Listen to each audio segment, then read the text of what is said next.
Buenas tardes a todos, estamos aquí en el Mañana 360. El día de hoy tenemos una invitada especial desde México, del Distrito Federal.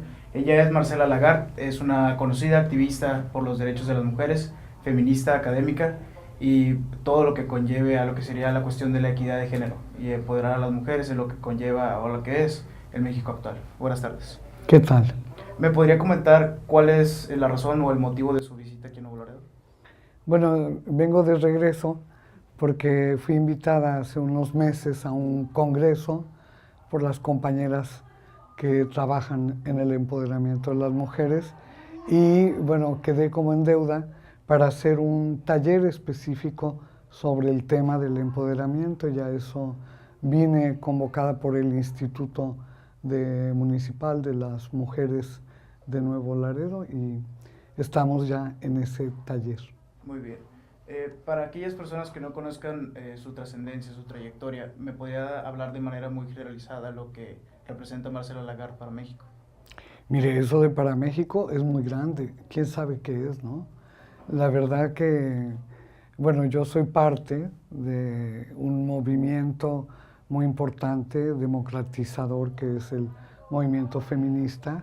He participado en él hace muchos años en México y también en otros países de manera actual. He participado en España, en Guatemala, en Argentina, en diferentes fases o partes del proceso en cada país y bueno, más que decir qué represento, le digo en qué estoy y qué me importa y qué hago. Y es eso. Y también como activista, como ciudadana, siempre he participado en los movimientos democráticos en México y bueno, también en los movimientos por la paz. Uno de ellos, el movimiento actual, que es muy importante por la situación que estamos viviendo en muchos estados del país, en que bueno, hay brotes terribles de violencia, de distintas violencias, y que como ciudadanía, bueno, pues nos asombramos, protestamos, proponemos que termine la violencia en México. Entonces, en este momento formo parte del Movimiento por la Paz. La que inició Javier Sicilia hace poco tiempo, ¿o es paralelo a ello? Es otro movimiento, son muchos movimientos. En el caso en el que yo estoy participando, también lo estoy haciendo con compañeras del movimiento de mujeres y feminista. Particularmente estamos siendo convocadas distintas redes para pronunciarnos, para ver si logramos detener la violencia en México. Actualmente en México, como usted comentaba, ha habido un cierto nivel de activismo muy prolongado en ciertos sectores sociales de México. Yo, lo personal, he visto que la cuestión feminista está un tanto por debajo de la cuestión de la acción política, ya sabe, esta cuestión de la democratización de los medios y demás. ¿Qué es lo que le hace falta a la sociedad en general para que comience a ver o a tener una mayor actividad social referente a la cuestión del empoderamiento hacia las mujeres? A ver, son como dos cosas, ¿no? La primera, que dijo que ve que el movimiento feminista está por debajo del movimiento político y de comunicación. Y yo quisiera decir, bueno, tal vez es su percepción, porque no está separado. O sea, el movimiento feminista es un movimiento civil, pero desde luego en él participamos muchas mujeres que somos parte, algunas, yo no necesariamente, de partidos políticos que procuramos hacer política partidista, política electoral en este momento en México, y no está separado. Hay muchas feministas en los partidos políticos, o sea, no están por separado, sino que forman parte de los partidos y desde ahí hacen política. Les voy a contar que formo parte de una red que nos llamamos Mujeres en Plural, que busca apoyar la participación política de las mujeres, por ejemplo, en el proceso electoral, y que ha impulsado reformas tan importantes como la que se hizo en la cuestión electoral para que hubiera suplentes mujeres en las candidaturas donde fueran titulares mujeres, para evitar que se haga ese mecanismo en que renuncia o pide permiso la titular mujer y sube a la curul un hombre. Y bueno, después de que pasó eso en varias elecciones, logramos impedirlo con un mecanismo electoral donde a titular mujer corresponde suplente mujer y ya no puede darse ese proceso. Eso fue un avance importante. Y bueno, con eso se logró, por ejemplo, avanzar en la Cámara de Diputados de tener el 22% de diputadas en relación al conjunto, de subir al 38% de diputadas, simplemente impidiendo esa trampa electoral. Y bueno, le podría contar más cosas muy puntuales que hacemos articuladas, eso que llamamos el movimiento feminista o las feministas, que al mismo tiempo también estamos en espacios de partidos o sin partido en organizaciones civiles. Y comentarle en relación con los medios de comunicación, bueno, pues ahí lo hemos considerado siempre como un espacio, los medios, importantísimo para lograr, desarrollar una cultura política ciudadana informada, una cultura política no sexista, ojalá, no machista, no misógina. Y nosotras hemos trabajado mucho con los medios, formando a periodistas, a comunicadoras, comunicadores en un periodismo no sexista, por ejemplo. Pero también hemos trabajado dando seguimiento a una violencia bastante invisibilizada, que es la violencia que viven las mujeres periodistas en nuestro país. En la actualidad, afortunadamente ya se denuncia cualquier tipo de violencia en los medios a periodistas y comunicadores hombres. Incluso, lamentablemente, sabemos que México es uno de los países donde hay más violencia contra los periodistas. Es un país en situación tan grave como Irak u otros países en condiciones de guerra.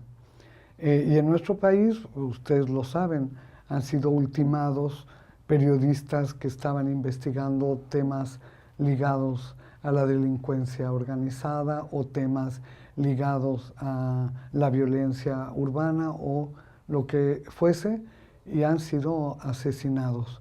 Bueno, pues mujeres periodistas también, ha habido varias, ¿no? Por ejemplo, la periodista de Proceso en Veracruz, que fue asesinada cuando estaba haciendo un trabajo muy profesional, pero muy desprotegida, y otras periodistas en la Ciudad de México que fueron víctimas de feminicidio en la Ciudad de México. Y decirle que hemos hecho, bueno, yo he tenido el honor de que me invitaran como asesora, tutora de una investigación sobre esta violencia feminicida contra periodistas mujeres. Y bueno, el grupo que lo investigó ya publicó un libro analizando las causas y cómo se desenvuelve esa violencia y cómo incluso los compañeros periodistas silencian esa violencia, no mencionan la violencia a las mujeres comunicadoras o periodistas.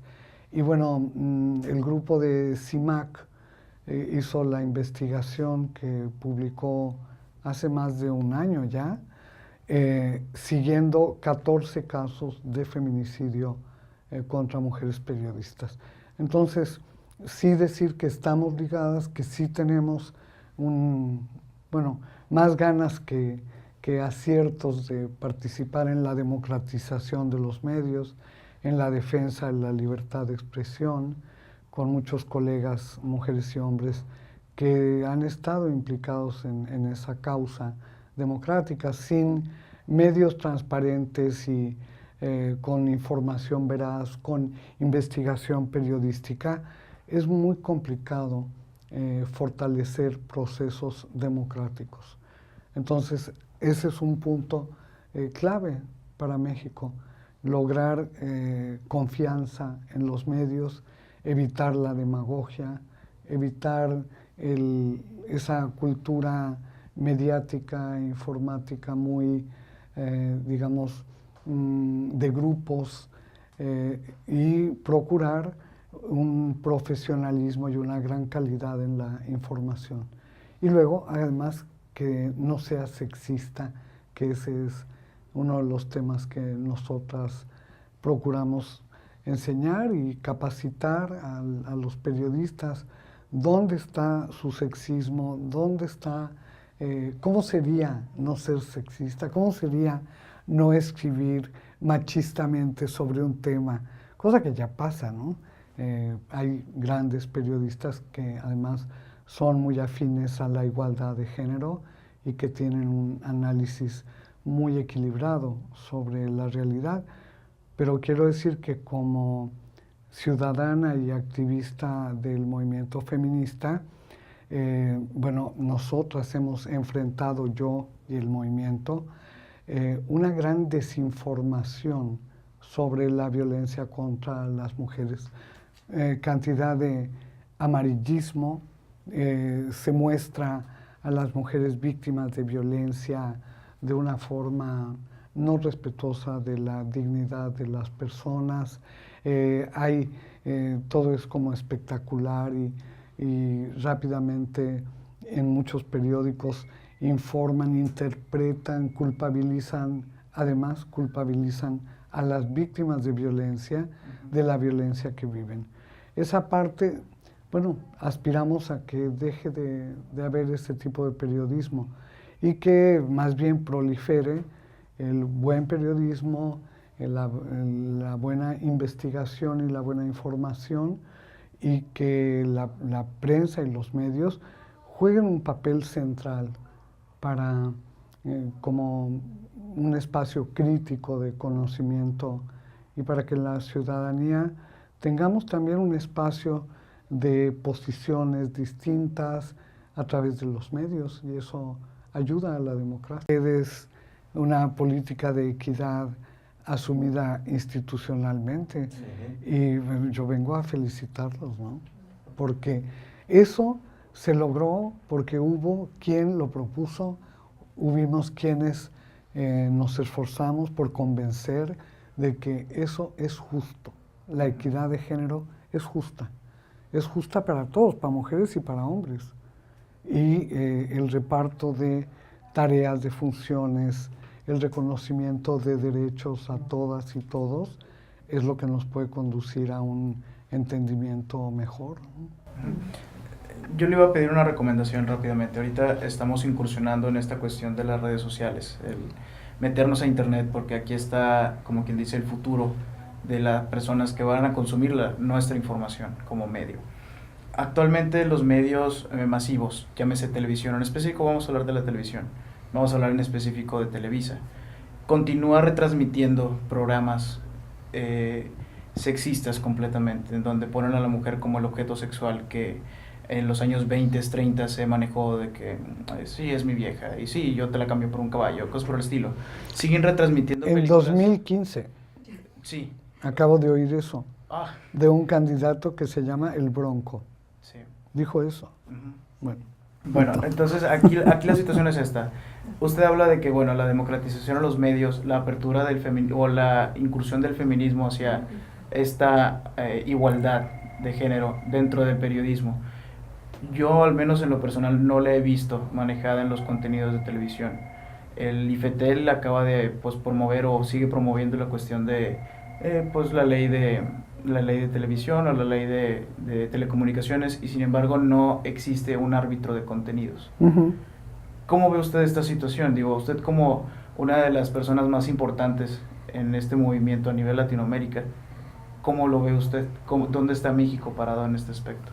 Bueno, decirle que hemos sido también parte de un movimiento de mujeres comunicadoras y hombres por la igualdad en los medios, y preparamos una reforma para integrar la perspectiva de género en la legislación de medios. Y la presentamos ante una comisión del Senado hace la anterior legislatura. Y el Senado hizo lo que se llama, que la puso en la congeladora, ¿no? Lo guardan y hasta la siguiente legislatura nadie lo tomó en cuenta. Pero la red a la que yo pertenezco tenemos una línea de trabajo que es con medios, porque además en esta red hay comunicadoras y hay periodistas. O sea, no es que les venga el feminismo de fuera. Ellas son feministas y activan y trabajan en sus revistas, en la tele, en todas partes, ¿no? Pero hemos propuesto una legislación. México está muy atrás de hacer una regulación para impedir esa proliferación de contenidos terriblemente sexistas, que además ahora en México atentan contra la Constitución, porque ya la igualdad está reconocida como un derecho constitucional, pero atentan contra la ley de igualdad que está vigente en nuestro país. Entonces, ¿en qué momento estamos? En el que tenemos que lograr que esta ley de medios incluya mecanismos para promover la igualdad y evitar contenidos sexistas y misóginos, machistas, como hay ahora. También decir que no solo es una empresa televisiva, son muchas empresas las que promueven este tipo de programas, películas, de contenidos deleznables, ¿no? Terribles. Antes podía haber alguna escena de violencia que se veía lejos, cosas por el estilo. Ahora se filma directamente la violencia y se enseña a todo el mundo cómo violentar a las mujeres, cómo violar a las mujeres, cómo lastimarlas, bueno, las últimas series gringas y series inglesas, por ejemplo, que tocan el tema del feminicidio sin ponerle la palabra, bueno, retratan, sacan escenas muy violentas de medicina forense, de autopsias sobre mujeres violentadas. Es violencia sobre violencia, es una revictimización terrible a través de películas y series que son para divertirnos, para descansar al llegar a la casa. Yo pienso, como antropóloga, que nunca antes había habido tal proliferación de contenidos terribles de violencia contra las mujeres. Nunca había habido. Y ahora con las redes sociales, que además es otro capítulo que ya estamos identificando formas de violencia, de acoso, de bullying a través de de todo lo que hay. Bueno, pues si ustedes se fijan, nunca antes había habido tal favorecimiento de la violencia en la cultura occidental contra las mujeres. Hemos avanzado un montón, tenemos un conjunto de derechos, somos más visibles, podemos participar, estamos aquí. Quien nos viera, hay 4 hombres y 3 mujeres. Diríamos, mira, ahí van ya en igualdad, ¿no? Pues no, estamos en el mundo mixto, pero en desigualdad. Las mujeres ganamos menos que los hombres, cualquiera de nosotras. Y lo digo como va. Yo trabajo mucho como consultora, asesora. Cualquier consultor hombre gana el triple que yo, trabajando la mitad. O sea, el tema de la desigualdad está ahí y está en los medios, se reproduce al mismo tiempo que, como nunca decía yo, se enseña la violencia, se filma la violencia con saña y con crueldad, y los chavos aprenden a ser hombres de manera muy violenta contra las mujeres y contra otros hombres, porque ahí ustedes la verdad la tienen difícil, ¿no? O sea, ¿cómo vas creciendo? Pues siendo el más violento. ¿Cómo te defiendes? Pues con grupos violentos. O sea que el tema de la violencia en los medios es grave y tendríamos que hacer mucho más, además de un código ético que ya en muchos países está vigente, en muchas revistas, periódicos conocidos en el mundo, Le Monde, varios, hay un código de ética para el tratamiento de noticias o de investigaciones que tengan que ver con esto, que sean respetuosas y que promuevan la igualdad. Ese es un código de ética. En México nos hace falta establecerlo por ley. Por ley. Otra cosa es que alguna gente, desde luego que ya lo hace, afortunadamente. Entonces, su recomendación para nuestros lectores, ¿cuál sería en concreto? En respecto a este tema, en lo que estamos platicando de la falta de igualdad en los medios. Bueno, yo diría que acudamos a los medios que promueven la igualdad, que fomentemos una audiencia crítica, colectiva, visible, que podamos decir, bueno, pues ahora nos vamos a comprometer a analizar estas series de tele, ¿no? Un colectivo amparado en un periódico, en una revista, en una sala pública, juntémonos, televidentes, juntémonos radioescuchas, veamos qué pasa. Tenemos que ciudadanizar la crítica, o sea, no nada más quejarnos individualmente, sino dar el paso de acciones civiles públicas. Y entonces una puede pasar como pasa ya, que se va descalificando aquellos que producen productos violentos y se va orientando la audiencia a preferir, a optar por quienes no promueven la violencia contra las mujeres y las niñas, pero además decirlo, entre los hombres, y que no promueven la violencia como mecanismo de enfrentamiento de problemas, ¿no? Sino más bien que procuran diálogo, forma tranquila de participar, de opinar, porque hay espacios donde se nos escuche.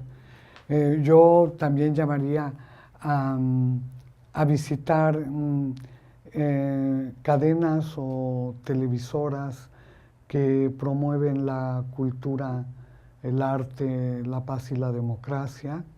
Estoy pensando que hay varios canales nuevos en los que pasa esto, que están ligados a ciertas ciudades del país, son televisiones públicas, muchas de ellas. En esto, habría que decirlo, hay que apostarle a la televisión pública que ha hecho un esfuerzo, un compromiso en este tipo de contenidos. En cuanto a la radio, y lo quiero decir porque me importa mucho, apostarle a las radios comunitarias que llevan adelante ONGs, organizaciones, asociaciones civiles, de pueblos, de comunidades, de retiradas, pero que tienen una programación transformadora para procurar un desarrollo sustentable, para procurar un buen uso de los recursos, para defender el territorio, la tierra, bueno, ahora con todo el problema minero, por ejemplo, ¿no? El problema de las minas, no el problema minero, que tienen concesiones de décadas y décadas, explotadores de estas minas que arrasan con todo y que crean daños terribles. Bueno, escoger ser más exigentes con lo que vemos y lo que escuchamos, más críticas, y luego también nutrirnos de toda la creación cultural que promueve estos valores por encima de lo otro, que es más fácil porque está ahí a la mano y uno prende y ya te quedas viendo eso. O ves ese noticiero que no te gusta mucho, pero eres parte de la audiencia. Pues no, pues aunque te cueste más trabajo, vas y buscas un noticiero comprometido, pero luego además hacerlo saber. A mí me parece que eso es importante, que la gente tenemos que decir, felicito al programa tal porque hizo esto, esto y esto. Apoyo esto. Por ejemplo, ahora el canal de la Suprema Corte de Justicia, es un canal de televisión, además de que pasa en el Senado, que pasa en la Cámara, uno puede seguir ahí a los políticos y las políticas de su corazón. Yo sigo ahí a varias de mis amigas cuando toman parte en la discusión, en el debate, en la tribuna, pero también tienen una línea editorial del canal muy buena, en que, bueno, proliferan documentales del siglo XXI con una perspectiva distinta, ¿no? Igualitaria y realmente creativa. Promover eso. Hay más, ustedes podrán decir cuáles más. En cada estado del país ha habido alguna televisión independiente o alguna radio. Tendríamos que como que hacer un diagnóstico para saber qué pasa en los medios, ¿no? en cada lugar.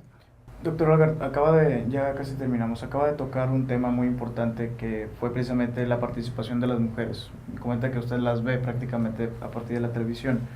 Me gustaría mucho preguntarle qué piensa usted de las actuales cuotas de género que manejan los partidos. Por ejemplo, Morena. Aquí en el Distrito 1 son 8 distritos, perdón, en Tamaulipas hay 8 distritos, son 4 mujeres y 4 hombres. Se discute mucho entre si un hombre o una mujer es más capaz o menos capaz políticamente hablando uno de otro. ¿Qué piensa usted de esta cuota de género? ¿Es un avance? ¿Es una simulación? ¿Qué representa? Pues mire, depende cómo se lleve a cabo en cada lugar. Yo he sido una promotora de las cuotas.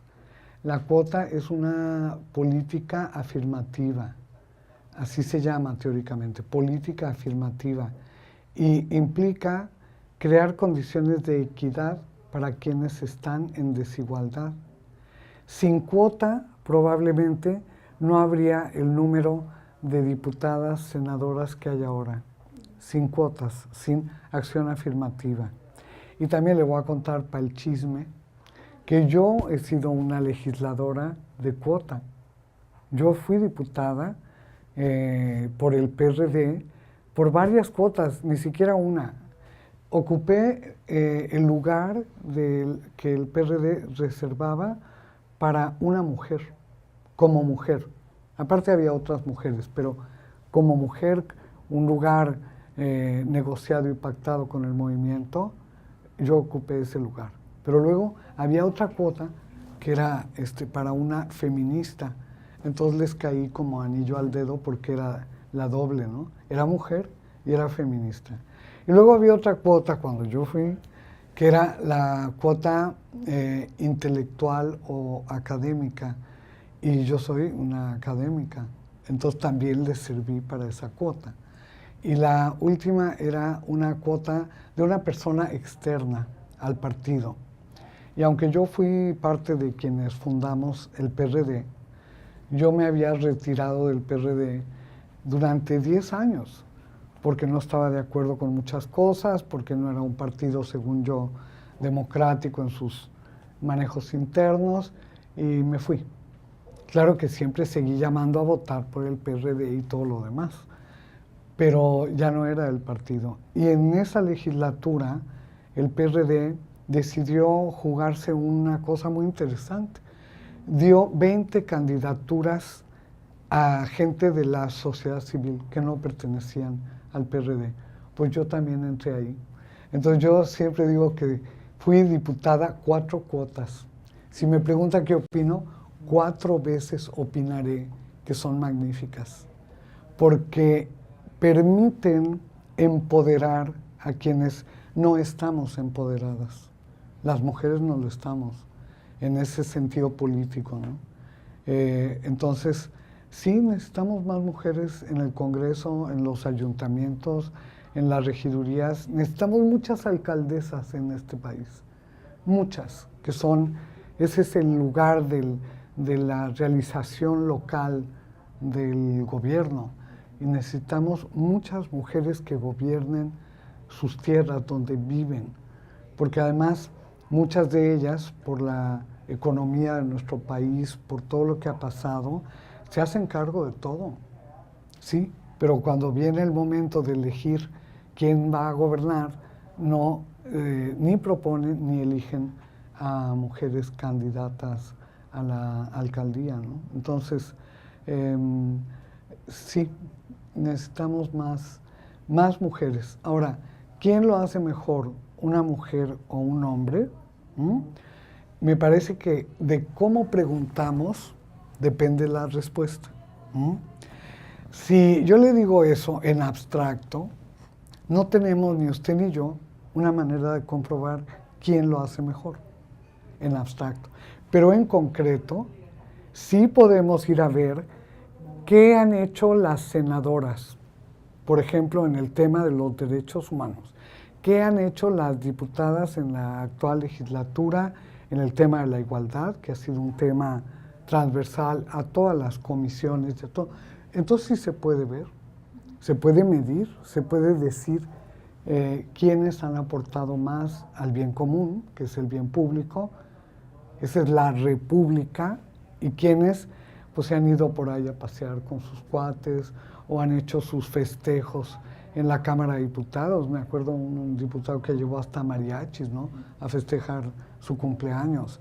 Bueno, cosas que dan vergüenza, y yo veo que hay un comportamiento de mucho mayor compromiso, más cuidado en su actuación pública, en el caso de diputadas, de senadoras. Se saben observadas, muy observadas, porque todo el mundo está esperando que metan la pata, que se equivoquen, sacarles titulares, desprestigiarlas. Y hay mucha misoginia en la observación a las mujeres políticas. Y ni así. O sea, desde luego que hay mujeres políticas terribles, ¿no? Terribles. Y que deben estar, digamos, bajo procesos penales, porque conocemos algunas y en los hechos trágicos que ha habido, por ejemplo, en Guerrero, ¿no?